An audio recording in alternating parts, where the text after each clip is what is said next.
This video, I'm going to talk about muscle ups. We're going to go through some basic drills that you can do and also look at some reps and try and compare from person to person and seeing the differences, some good stuff and also some things that could be cleaned up a little bit. So I'm just going to start by playing video. I'm going to show first a basic drill. So on a low set of rings and practicing the movement pattern. So the skill of transitioning over the rings. So you're going to start pretty much parallel to the floor.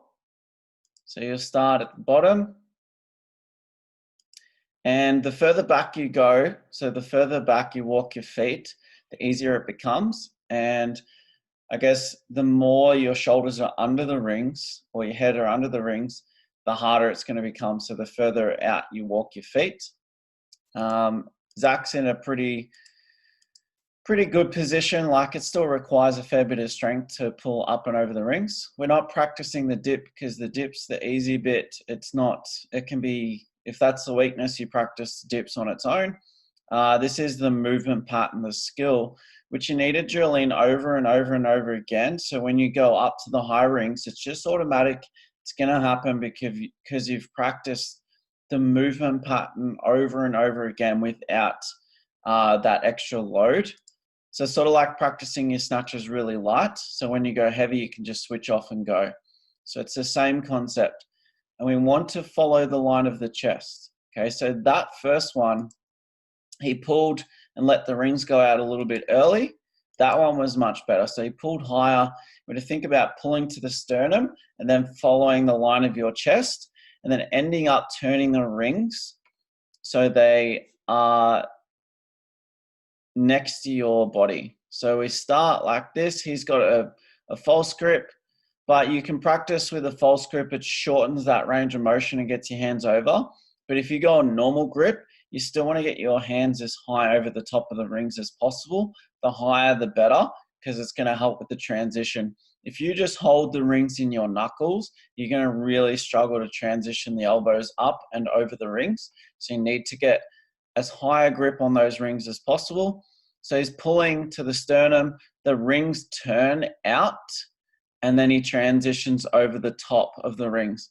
And this part here has to be fast, okay? Especially when we go on the high rings. If that's slow, you're just gonna drop down because your momentum of your hips brings you up when you do a real muscle up. And then that transition over needs to be fast before gravity pulls you back down. Okay, so speed is also important. So practicing that over and over again is important. And I like to do this as a bit of a warm up as well. So sort of like a ring row position into a transition. And I'll do that like probably 10 times just to warm up the shoulders, to warm up the movement pattern.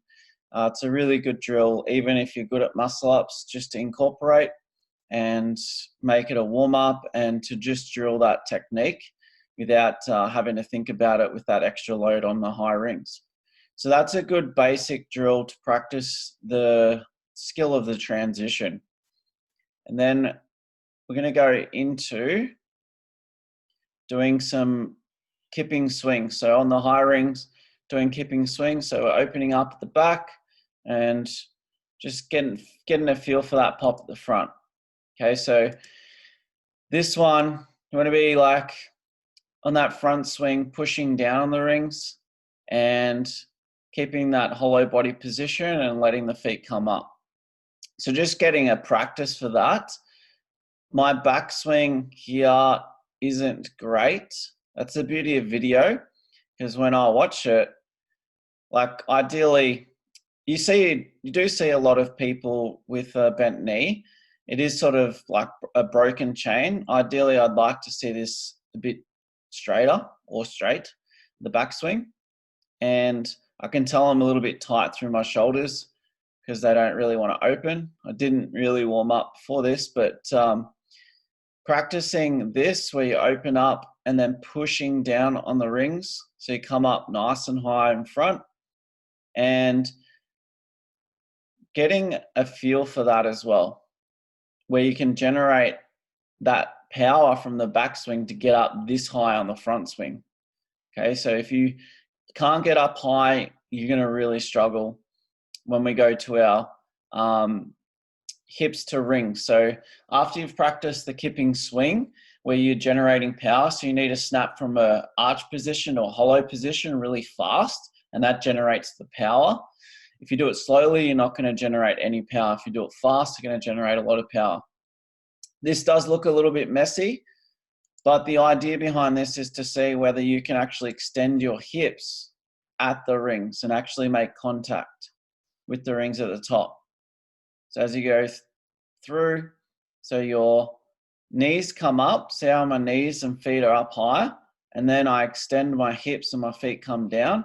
When I do a muscle up, it's not that extreme. So like I said, it looks a bit messy, it looks extreme, but what I'm practicing is getting my knees and feet up high and then getting that movement pattern of extending my hips. So I'm up and then extending my hips by squeezing my glutes, just like we would do a kettlebell swing or a glute bridge. I am in that broken hip position or flexed hip position, which is this one, where I go back that little bit there, and then a little bit further back, actually, like there. That's like the bottom of our glute bridge. And then at the top of the glute bridge, I am here, where I'm fully extended at the top and my hips are touching the rings. So that's another thing you can practice on its own, is your ability to go from like a hollow position or fully extended position and touch the rings at the top. And your feet are lower. Your feet don't need to be straight in front because your momentum then carries down. So as my feet come down, I'm going to transition over the top of the rings. But this is an extreme position. It's just practicing that, getting the hips up nice and high, close to the rings. And then the next frame, we're going to start to see some actual muscle ups put together. So Mad's jumping up. She's creating that momentum for the back swing. So then come through on the front swing. She extends her hips and she's going to do 3 reps in a row. Just keep an eye on at what point she extends her hips. So she extends her hips there, which is a fair distance away from the bottom of the ring. So she's got to do a fair bit more effort of pulling herself up and over the top. She does have momentum going up, but if she could extend a little bit later, she'll end up higher. See how she's really low in that dip. Her hips are really low in relation to where the rings are. So that's going to make the dip a lot harder because of how much weight she's got underneath the rings and how low she's caught. So it's a really low dip. It's going to eventually be the breaking point in the muscle up is the dip because of the kipping swing. So let's see Zach, he's going to do 3 reps as well, creating a bit of momentum.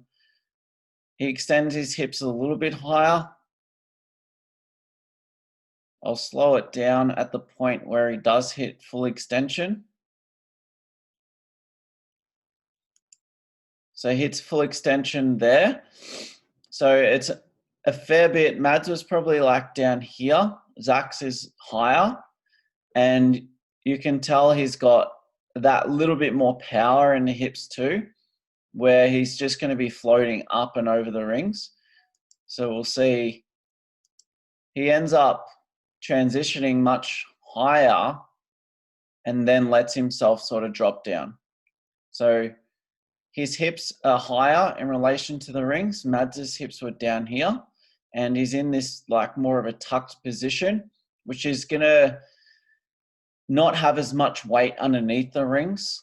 Where if your legs are straight underneath the rings and your hips are really low, it makes it so much harder to do a dip. If you jump on the rings and just do some ring dips where you keep your hips high, or if you let your hips drop really low, they're much harder. So going for his last rep. He's got that back swing, lets his feet and knees come up, extends his hips. His feet are going down at that point because we want momentum of the feet going down because he's going to transition over. And then from there, he pulls his, so this is an important point. Let the momentum of the transition, so his feet go back, and as he goes to push out the dip, he's pulling his heels to his butt, which is utilizing that momentum of the transition to help with the dip. So that's what I like to do as well. And I'll show you at the end of this video, when you actually get stuck in the bottom, the best way to kick out of that. So there's 3 reps from Zach. We've got another 3 reps from Mads from a side view. So again, starting that momentum to get the backswing. Her knees come up. She extends her hips, pulls her ankles to her butt to try and help with the lockout of the dip. And another point here is when we look at her transition, look at how those rings are turned. It's a bit harder from this angle. Let's go back to this one. And look at where the rings are facing. Now let's go to Zach.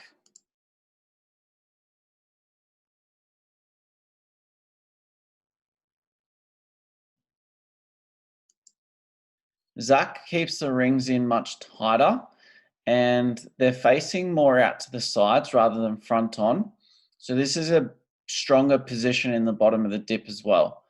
Where if you've got let's watch him push out from that position. They do turn out and face us a little bit, but the bottom of the dip is more so what I was looking at. So let's look at Mads' transition again. See how we can see a lot more of the front. It's not like they're turned in. The elbows are flared out, which means the rings are facing us more at the bottom, which is like a weaker position of the shoulder. So being careful of that in that bottom position as well. Making sure those rings are in nice and tight to the body and our elbows are sort of back rather than flared out where the shoulder ends up being sort of internally rotated and you end up struggling more in the bottom of that dip. So we'll go back to this one.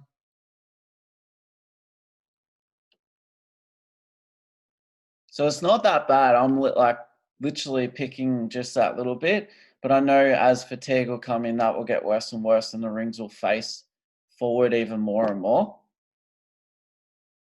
So we need to think about transitioning properly so those rings are nice and tight to the body as another point to extending those hips nice and high so we end up over the top of the ring. So that one was pretty good. Actually, the full extension is there. So she's hits full extension at this point. And we'll see where Zach does. So the momentum gets her, as she extends, you can see her momentum's going up and then like stops at the point of the rings. Stops at the point of the rings, and at that point, upper body and momentum takes over to transition over the top. And then she pumps the heels to her butt to get out of that dip. Then we've got Jay next, actually. Creating a backswing. His feet come up and he extends his hips fully well, he's still extending. He's extended probably like there. So as you can see, that's where Mads' momentum pretty much stopped, where Jay hits extension. So he's got weightlessness in the transition. So he's weightless through this part because his momentum's still up and it hasn't gone down yet. It's starting to go down once his feet come down.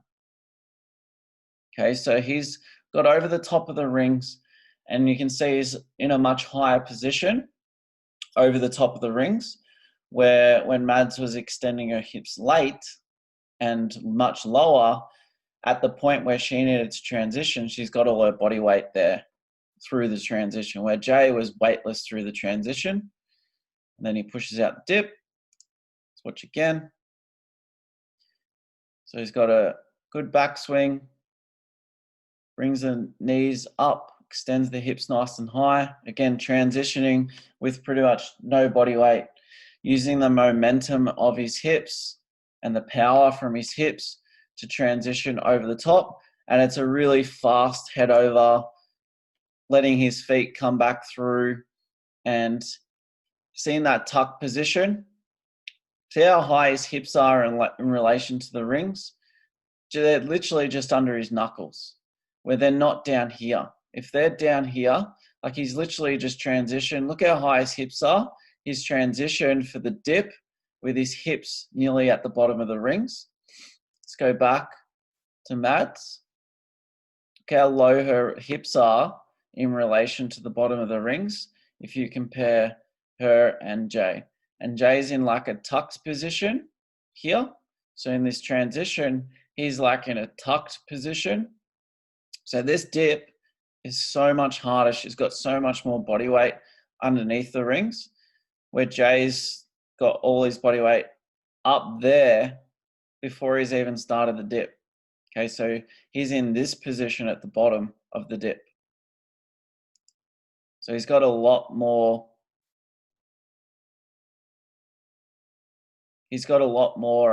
I guess, work done with just momentum and by extending up higher. So he's here in that tucked position at the bottom of the dip and then presses it out. Much easier. Like I said, try dips where you let your hips drop right down and then keep your hips high. They are so much easier. That's why in competition at regionals and stuff, we had to lower our hips as we descended in the dip, because it was a no rep if you kept your hips high and just sort of levered your upper body, because they're so much easier. Now this one, I'm just going to demonstrate if you get stuck at the bottom of a dip of the muscle up. So a lot of people kick down and try and press out, where that doesn't make sense, because when you kick down, you're sending force towards the ground. You want to send force towards the ceiling. So you actually want to pump your knees up. So pump your knees up and press. So at the bottom, my feet go back, and then as they come forward, I pump my knees up to lock out the dip. And on this next one, I even exaggerate more on this next one and hold the bottom for a few seconds. And this is what I'll do if I like literally just make the last rep. I'll just hang out in the bottom there, let my feet come forward like a swing, let it come back and let it come forward again and pump the knees up. So I'm just sort of like winding it right up. Let them come forward, let them come back. So you can practice that on a low set of rings as well. Is just start at the bottom of the dip with your hips really low, because you've sort of just made it over the top, like that similar position Mads was in earlier. And then I'll let my feet go back, let them come forward and pump the knees up. So I've got literally the whole momentum of my legs. So I'll start back there, I transition over, my feet are going back, I'll wind them forward to create even more of a backswing on the next one, and then really drive my feet forward and my knees up to have some momentum to pull me up. So there's quite a few different styles of muscle ups and some different takeaways from that. I hope it helped you. If you've got any questions, just post into the comments and I'll answer them.